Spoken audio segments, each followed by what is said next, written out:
Today, we build the second floor. So the first thing we need to do is normally lay out the layout lines, but all this is soaking wet, and if I do that, it's going to gum up my chalk line. I can get one line done, and then I can't use my chalk line until it dries out. So I don't want to do that, and so what I'm going to do is I'm going to lay out these pressure-treated sills, line up the bolt holes, drill the bolt holes for this side, do the same on the other side over there. Hopefully by then the sun has come up a little bit more. And if not, I'm just going to start building the walls, and I'll do the layouts after the walls are built when it's sunny. So here I grab a pressure-treated 2x6 to use as the sill. Marked out the holes, drilled them out. My bolts actually were a little short, and so I had to countersink the holes a little bit with a larger bit. Then I stacked the other garage wall on top of these and transferred all my marks over to those, so I didn't have to do it twice. Laying out the studs on these freaking 2x6s took me forever. In order to save time, what I've done is I've stacked the plate, both the bottom and the top plate, for the wall on the other side of the garage.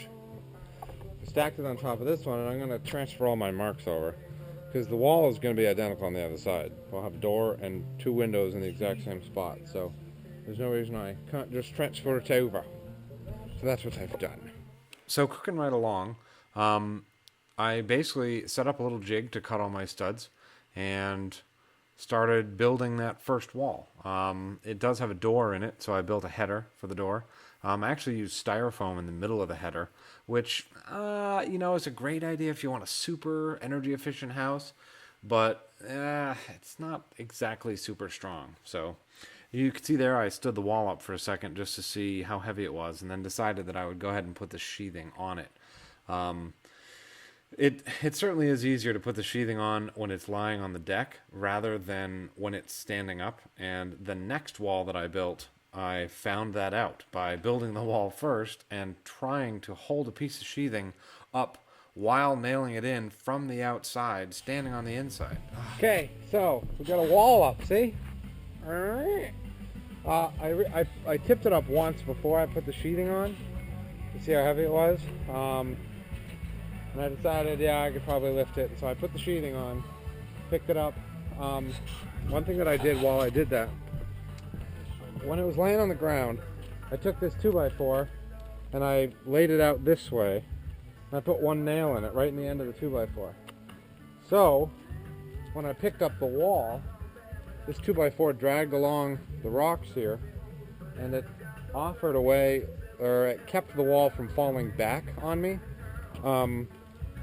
So that helped steady it. And then also this plywood sticks down below the sill plate, and so it keeps the wall from falling over this way.